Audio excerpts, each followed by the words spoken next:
यीशु मसीह के नाम से आप सब शुभ संदेश के दर्शकों को मैं फिर से स्वागत करती हूँ। मैं धन्यवाद करती हूँ हम सबको जिंदों के ज़मीन पर परमेश्वर ने रखा है और एक दिन हमारे जीवन में, सबका जीवन में मुझे बोलने के लिए, आपको सुनने के लिए अवसर दिया।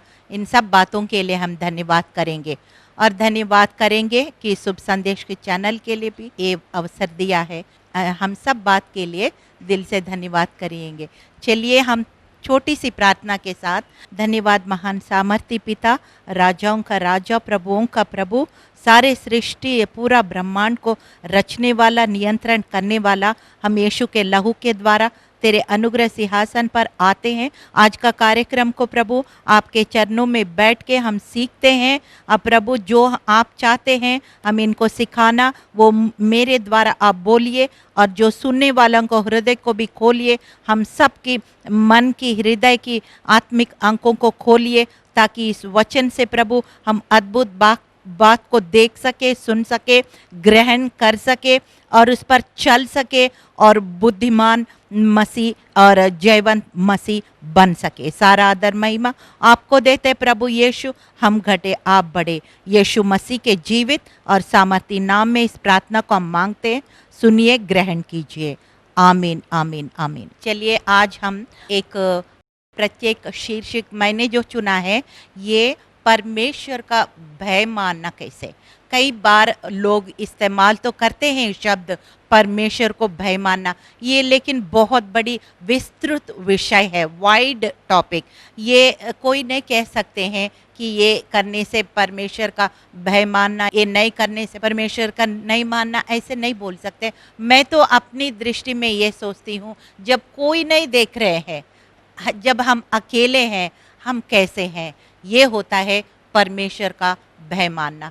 चलिए आज जो कुछ पॉइंट्स जो मैंने वचन से आधार पर कुछ चीज़ों में, कुछ क्षेत्रों में जो परमेश्वर को भय कैसे मानते हैं, एक एक्शन पॉइंट्स, मतलब एक्शन में कैसे, क्रिया रूप में कैसे हम परमेश्वर को भय को मान सकते, कुछ अंश समय के अनुसार कुछ अंश हम आज वचन के द्वारा हम देखेंगे। और सबसे पहले मैं ये बताना चाहती हूँ, भजन संहिता 111 का 10 और नीति वचन 1 का 7 और नीति वचन 9 का 10, 3 जगह ये लिखा गया है कि परमेश्वर का भय मानना बुद्धि और ज्ञान का आरंभ है। सोचते हैं इस बात का कि परमेश्वर का भय मानना बुद्धि और ज्ञान का आरंभ है, तो इसका मतलब कितना महत्व है कि तीनों में से एक वचन सिर्फ मैं पढ़ना चाहती हूँ। नीति वचन 9 का 10 मैं एक वचन पढ़ रही हूँ। इसमें क्या लिखा है, यहोवा का भय मानना बुद्धि का आरंभ है और परम पवित्र परमेश्वर को जानना ही समझ है। तो आप चाहते हैं आज समझदार बने, आप चाहते हैं आप बुद्धिमान बने, तो आपका एक बहुत जो मुख्य विषय है आपका जीवन में, जो अंश आपके जीवन में जो होना चाहिए, ये परमेश्वर का भय मानना। और फिर हम देखते हैं उसका भय मानने का फ़ायदा क्या है। इंसान हमेशा ये देखते हैं हम ये करने से हमें क्या फ़ायदा मिलेगा, तो ये भी हम वचन के द्वारा देखेंगे परमेश्वर के भय मानने से हमें क्या फ़ायदा हो सकता है और उसका नतीजा क्या हो सकता है। ये सारे बातें हम जल्दी से थोड़ा थोड़ा वचन के अनुसार हम देखेंगे। सबसे पहले मैं पढ़ना चाहती हूँ कि भजन संहिता 112 1 से 3 कि हम सब चाहते हैं हमारे घर में धन रहे, शांति रहे, कुशल रहें, कल्याण रहे। तो हम देखेंगे भजन संहिता 112 1 से 3 मैं पढ़ रही हूँ। यहोवा की स्तुति करो, क्या ही धन्य है वो पुरुष जो यहोवा का भय मानता है और उसकी आज्ञाओं से अति प्रसन्न रहता है। उसका वंश पृथ्वी पर पराक्रमी होगा, सीधे लोगों की संतान आशीष पाएगी। उसके घर में धन संपत्ति रहती है और उसकी धार्मिकता सदा बना रहेगा। हालेलुया। यानी कि जहाँ पे धर्म का शब्द मैंने पहले भी बताया, जहाँ धर्म का शब्द है वो मैं पढ़ रही हूँ, क्योंकि इंग्लिश में righteousness right standing with God, यानी कि धर्म नहीं है, ये धार्मिकता है। चलिए, और फिर हम कुछ एक्शन पॉइंट्स, मतलब किस तरह से वचन के द्वारा हम परमेश्वर के भय मान सकते हैं। ऑलरेडी हमने देख चुका है, जिस व्यक्ति परमेश्वर को भय मानता है उनके बच्चों के जीवन में आशीष होगा, उनके घर में धन संपत्ति होगा, और वो कुशल से रहेंगे, शांति से रहेंगे, और सब कुछ आशीष है, धार्मिकता उनके घर में पाया जाता है। ये सब कोई चाहते हैं। तो आप परमेश्वर को भय मानना सीखिए, अभ्यास कीजिए, जितना हो सके आप ज़रूर आशीष का वारिस ठहरेंगे। और सबसे पहले कुछ पॉइंट्स मैंने जो बनाया है, यरूशलेम के लिए प्रार्थना करना है, यहूदियों के उद्धार के लिए प्रार्थना करना है। ये इससे क्या होता है कि हम वचन से देखेंगे, कई बार चर्चेस में पास्टर्स भी ये बात नहीं सिखाते हैं, उनको शायद खुद नहीं इसका अनुभव है, लेकिन हमें भी 2010 से हमने सीखा है और हमने इस बात को अमल करना शुरू किया, हम ज़रूर बहुत आशीषित पाए। तो वही मैं आपको सिखाना चाहती हूँ। और वचन में देखते हैं क्या लिखा है, ये भजन संहिता, हे यरूशलेम, यदि मैं तुझे भूल जाऊं तो मेरा दायां हाथ सूख जाए, दाहिना हाथ सूख जाए। यानी कि अगर यरूशलेम को हम भूल गए तो परमेश्वर क्या बोल रहे हैं, हमारा दाएं हाथ सूख जाए। इतना मतलब कठिन शब्द परमेश्वर इस्तेमाल कर रहे हैं, तो इसका ज़रूर कुछ मतलब होगा। आगे हम पढ़ेंगे भजन संहिता 122 का 6 और 7, यरूशलेम की शांति का वरदान मांगो, तेरी प्रेमी कुशल से रहे, तेरे शहरपना के भीतर शांति और तेरे महलों में कुशल होवे। हालेलुया। यानी कि मतलब क्या है, जब यरूशलेम के लिए और यहूदियों के लिए हम प्रार्थना करते हैं, उनकी कुशलता, उनकी शांति, हमारी कुशलता और हमारा शांति, क्योंकि हम यरूशलेम और इजरायली और यहूदी से हमारा आशीष कनेक्टेड है, क्योंकि यीशु मसीह यहूदी थे, बाइबल यहूदी लोग ने लिखा, सब कुछ यहूदी से हमारा कनेक्शन है। तो हम ज़रूर उनका प्रार्थना करना है, उनका कुशल और उनकी शांति को मांगना है, क्योंकि यरूशलेम की शांति नहीं है तो हमारे अंदर शांति नहीं आएगा। ये परमेश्वर का भय मानने का एक विषय है। दूसरा, जल्दी से हम देखेंगे, आजकल देखते हैं न्यूज़ में कितना महिलाओं के पर अत्याचार होता, हर तरीके का अत्याचार होता है, क्योंकि वो कमज़ोर पात्र समझ के उनको दबाया जाता है, उनकी आवाज़ को दबाया जाता है, बहुत कुछ उनको दबाया जाता है। लेकिन वचन में क्या लिखा है, परमेश्वर का भय मानने वाले महिलाओं को दबाते नहीं हैं, उनको आदर देते, सम्मान देते हैं। वचन में एक वचन मैं सिर्फ पढ़ रही हूँ, पहला पत्रस 3 का 7, वैसे ही हे पतियों, तुम भी बुद्धिमानी से पत्नियों के साथ जीवन निर्वाह करो और स्त्री को निर्बल पात्र जानकर उसका आदर करो, ये समझ कर कि हम दोनों जीवन के वरदान की वारिस है, जिससे तुम्हारी प्रार्थनाएं रुक ना जाए। हे पतियों, ये मैं नहीं बोल रही हूँ, ये वचन में लिखा है कि अगर आप पति है किसी का, या आप कुछ भी भाई है या कुछ भी है, आप अपने जो घर में हैं, ऑफिस में हैं, कहीं भी है, उन स्त्री को आदर देना ही होगा, नहीं तो आपका प्रार्थना का जवाब रुक सकती है। ये वचन में लिखा है। इस तरह से महिलाओं को सम्मान देने में, यरूशलेम और यहूदियों के लिए प्रार्थना करने के लिए हमने सीखा है कैसे परमेश्वर का भय माना जाता है। और फिर तीसरा, बच्चों को पालना, bringing up your own children, कैसे परमेश्वर का भय में बच्चों को पालना है। जल्दी से हम एक वचन, नीति वचन 22 और 6, लड़के को उसी मार्ग में शिक्षा दे जिसमें उसको चलना चाहिए, और वो बुढ़ापा में भी उससे ना हटेगा। हालेलुया। यानी कि जब छोटी सी उम्र में ही आप शुरुआत कीजिए, साथ में आप प्रार्थना में जाते हैं। कई बार लेडीज़ लोग या हस्बैंड वाइफ दोनों बच्चों को छोड़ देते हैं किसी बुज़ुर्ग के पास, कहीं क्रैश में, ऐसे बच्चों को छोड़ देते हैं, लेकिन हमेशा बच्चों को अपने साथ में रखना, खास करके प्रार्थना में, पारिवारिक प्रार्थना में थोड़ा सा समय बिताना, और छोटा छोटा एक शब्द, एक वचन एक दिन में सिखाना, मतलब बच्चों को परमेश्वर का भय जब छोटे ही उम्र से शुरू करना है। प्लांट होता है, छोटा सा पौधा होता है, उसको सीधा करने से वो ऐसे सीधा ग्रो करेगा, नहीं तो ऐसे छोड़ दिया तो वो टेढ़ा हो जाएगा और बड़ा पेड़ भी ऐसा टेढ़ा ही बनेगा। यानी कि मतलब छोटे से उम्र में ही परमेश्वर को भय मानना, वचन को सिखाना, उसका फाउंडेशन बुनियाद रखना बहुत ज़रूरी है। तब बड़े होके आप नहीं पछताएंगे या हम एक दूसरों को ब्लेम नहीं करेंगे, क्योंकि छोटे से उम्र से ही परमेश्वर का थोड़ा थोड़ा करके वचन सिखाना, उस पर चलना सिखाना, ये बहुत ज़रूरी है। और एक वचन मैं पढ़ रही हूँ, लंबे आयु सारे मांगते हैं, लेकिन वचन में क्या लिखा है? जो परमेश्वर को भय मानते हैं वो लंबे आयु पाएंगे। मैं एक वचन पढ़ रही हूँ, नीति वचन 10:27, यहोवा का भय मानने से आयु बढ़ती है, परंतु दुष्टों का जीवन थोड़े ही दिन का होता है। यानी कि परमेश्वर को भय मानने से क्या होता है? आयु लंबी हो जाती है। जितना वचन के हिसाब से पूरा 80 साल आप फलवंत जीवन बिताएंगे परमेश्वर के भय मानने से। ये सारे फायदे हैं। और फिर कुछ सूचनाएं भी हैं कि जो नहीं करना है, कि हम थोड़ा सा देखेंगे। नीति वचन मैं 15:16 पढ़ रही हूँ, घबराहट के साथ बहुत रखे हुए धन से यहोवा का भय के साथ थोड़ा ही धन उत्तम होता है। यानी कि मतलब कई बार लालच, ग्रीड, लालच के कारण क्या खूब सारा धन इकट्ठा कर रहे हैं और फिर दूसरों के बारे या गरीबों के किसी के बारे नहीं सोच रहे, अपना ही मैं और मेरा इकट्ठा कर रहे। फिर क्या होता है कि वो उनको चैन नहीं रहेगा।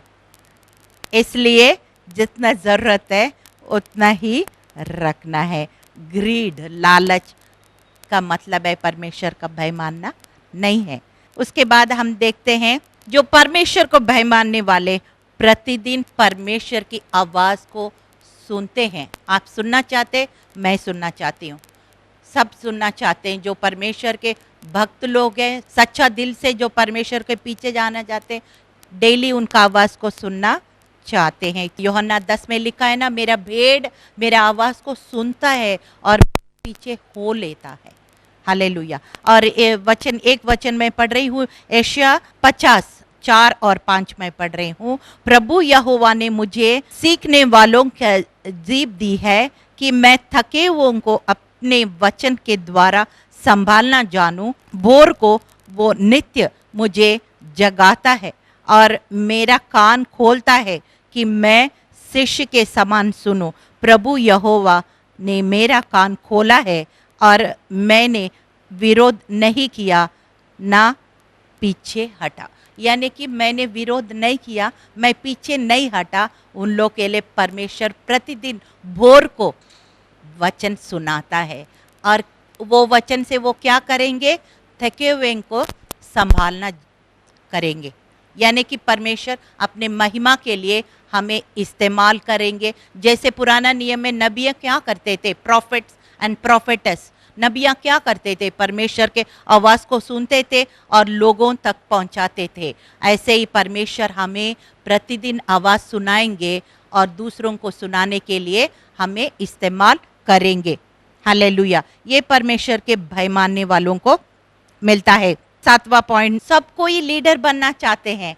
छोटे से बच्चों को देखो, अपने टीचर का अनुकरण करेगा, अपना पास्टर का अनुकरण करेगा, या कोई भी अपना जो रोल मॉडल्स होते हैं उनको छोटे से बच्चे से लेकर अनुकरण करने लग जाते हैं। क्यों? क्योंकि वो जो लीडरशिप क्वालिटीज़ बचपन में ही हमको एक बड़ा लीडर बनना, ये बनना, वो बनना, पुलिस बनना, आईएएस ऑफिसर, ये सारे हर एक के अंदर परमेश्वर ने हमें ख्वाहिश देता है।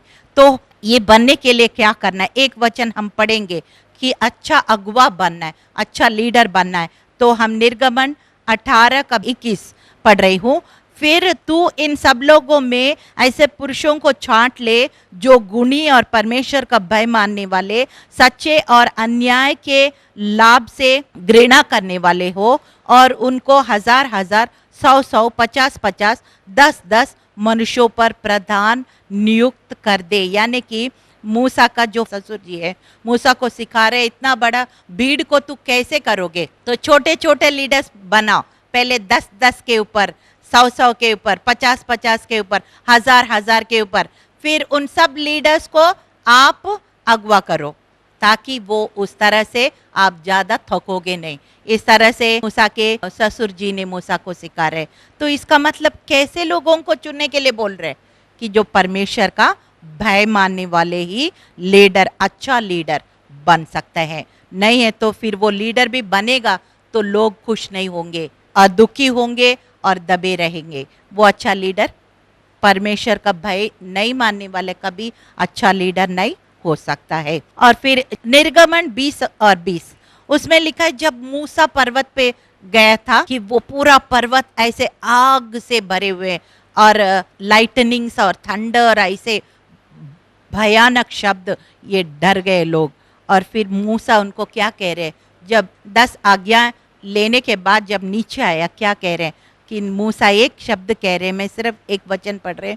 मूसा ने लोगों से कहा डरो मत, क्योंकि परमेश्वर इस निमित्त आया है कि तुम्हारा परीक्षा करे और उसका भय तुम्हारे मन में बना रहे कि तू पाप ना करे। यानी कि जो परमेश्वर को जो भय मानने वाले पाप करने से हिचकते हैं, मतलब कभी वो पाप नहीं करेंगे, अगर टेम्पटेशन आएंगे तो भी वो उनको नो कहेंगे, ना कहेंगे और पाप में नहीं गिरेंगे। पाप तो टेम्पटेशन तो सबको आते हैं, परीक्षा सबको आता है, लेकिन वो परीक्षा में नहीं गिरेंगे क्योंकि वचन परमेश्वर का भय उनको रोक देता है। हालेलुया। और फिर लेवी व्यवस्था का 19 का 14 दूसरों का कमजोरी का फायदा ना उठाने का। यानी कि मतलब क्या, कोई बहरा है सुन नहीं सकते, आप कुछ भी गाली बक रहे हो, या कोई अंधा है कोई उसके सामने मजाक कर रहे हैं कुछ, या कोई आपके क्लास में या आपका ऑफिस में या आपका परिवार में कोई नया सदस्य शादी करके नए नए आया या नई कक्षा में आया या कोई जॉब में नया ज्वाइन किया, इस तरह से जो न्यू कमर्स होते हैं जो उसका सिस्टम के बारे में, उस कल्चर के बारे में नहीं पता हो, ज़्यादातर मैंने देखा लोग उनकी फ़ायदा उठाते, मजाक करते हैं, उनको कमज़ोरी का फ़ायदा उठाते। ये परमेश्वर का भय मानना नहीं है। वचन क्या कहता है, जल्दी से हम एक वचन पढ़ेंगे, लेवी व्यवस्था 19 का 14 बहरे को श्राप ना देना, अंधे को आगे ठोकर नहीं रखना और अपने परमेश्वर का भय मानना, मैं यहोवा हूँ। और लेवी व्यवस्था 19 का 32 से 27 पढ़ रहे हैं, पक्के बाल वालों के सामने उठ के खड़े होना, बूढ़े का आदर मान करना, अपने परमेश्वर का भय निरंतर मानना, मैं यहोवा हूँ। यदि कोई परदेशी तुम्हारे देश में तुम्हारे संग रहे तो उसकी दुख ना देना, जो परदेशी तुम्हारे संग रहे वो तुम्हारे लिए देशी के समान हो और उससे अपने ही समान प्रेम रखना, क्योंकि तुम भी मिस्र देश में परदेशी थे और तुम्हारा परमेश्वर यहोवा है। इसका मतलब क्या है कि हम बुजुर्गों का आदर देना, परमेश्वर का भय मानना, दूसरों को कमजोरी को फायदा नहीं उठाना, या कोई नए लोग हैं उनके फायदा नहीं लेना, इस तरह से हम कुटिलता नहीं करना। देखिए 35 मैं पढ़ रही हूँ, तुम न्याय में और परिमाण में और तेल में और नाप में कुटिलता ना करना, सच्चा तराजू, धार्मिकता के बटकरे, सच्चा एफा और धार्मिकता का हीन तुम्हारे पास रहे। तुम्हारा परमेश्वर यहोवा हूँ, तुमको मिस्र देश से निकाल ले आया हूँ, इसलिए तुम मेरी सब विधियों को और सब नियमों को मानते हुए निरंतर पालन करो, मैं यहोवा हूँ। यानी कि मतलब क्या है, बुजुर्गों को आदर करना, माँ बाप बुजुर्ग हो गए तो उनको देखभाल करना, और सच्चा तराजू, अगर आप बिजनेस में हैं, व्यवसाय में है, सच्चा तराजू इस्तेमाल करना, उसमें हेर फेरी ना करना, और फिर नए लोग को फ़ायदा उठा के उनको मजाक ना, उनको दबाना ना, उनको मैनिपुलेट, उनको हेर फेर, ये सारे बातें परमेश्वर का भय मानना नहीं है। कि इस तरह से हम परमेश्वर का ऑनेस्टी के साथ, ईमानदारता के साथ हर काम को करना है, हर बिजनेस को करना है, जॉब को, हर चीज़ में हमारी इंटेग्रिटी यानी कि ईमानदारी का दिखाई देना है। जब कोई भी नहीं देख रहे आप कैसे हो, ये परमेश्वर का भय मानना। और फिर आखिर में जब हम बातें करते, फोन में बात करते हैं, कैसे बात करते हैं, जब कोई नहीं है, जब किसी के पीछे हम कैसे बात कर रहे हैं। मलाकी 3:16 में पढ़ रही हूँ, तब यहोवा का भय मानने वालों ने आपस में बातें की और यहोवा ध्यान धर कर उनके सुनता रहा, और जो यहोवा का भय मानते हैं उसका नाम का सम्मान करते थे और उसके स्मरण के निमित्त उसके सामने एक पुस्तक लिखी जाती थी। जब हम सोचते हैं हम एक एक घंटा फोन में गप्पे लगा रहे, कोई नहीं सुनते हैं, ऐसे गलत बात है। परमेश्वर सुनते हैं। और जब दो धार्मिक लोग बातें कर रहे, चाहे फोन में गप्पे लगा रहे, फिर भी एक एक बात परमेश्वर सुनता है। और एक बुक ऑफ रिमेम्बरेंस, यानी कि एक पुस्तक में लिखी जाती है हर एक बात जो हम बोल रहे हैं। इसलिए आइडल वर्ड्स, व्यर्थ बातों में अब समय बर्बाद नहीं करना है। अगर फोन में बात करना है तो भी आपका हाँ हाँ, आपका ना ना, जितना जरूरत है हम उतना ही बात करना है। व्यर्थ बातें, किसी का बुराई करना, गॉसिप, स्लैंडर, ऑफेंस, इस तरह से हम व्यर्थ बातों में गप्पे लगाना भी परमेश्वर को भय मानना नहीं है। चलिए हम प्रार्थना करेंगे। ये सारे बातें जल्दी से हम देखेंगे। यरूशलेम में यहूदियों को प्रार्थना करना है क्योंकि यरूशलेम का हमारे साथ कनेक्टेड है। हमारा उद्धार भी यीशु मसीह जो दिया है वो यहूदी थे। और फिर महिलाओं को आदर करना है, बच्चों को परमेश्वर के भय में मानना सिखाना है बचपन से ही। और फिर हमारे लंबी आयु होगी और हम लालच से दूर रहना है। परमेश्वर की आवाज़ सुनना है तो परमेश्वर के भय मानना है। अच्छे अगुआ बनना है तो परमेश्वर के भय मानना है। और परमेश्वर को भय मानने से हम पाप से दूर रहेंगे, पाप से दूर रहेंगे तो परमेश्वर के करीब रहेंगे। और फिर दूसरों का कमजोरी का, दूसरों का जो कमर्स मतलब नए नए आने का जूनियर का फ़ायदा नहीं उठाना है। और फिर बुज़ुर्गों को, बुज़ुर्ग माँ बाप को हम आदर देना है, सम्मान देना है। बिजनेस कर रहे हैं तो फ्रॉड नहीं करना, सच्चा तराजू, सच्चे ईमानदार से बिजनेस करना है।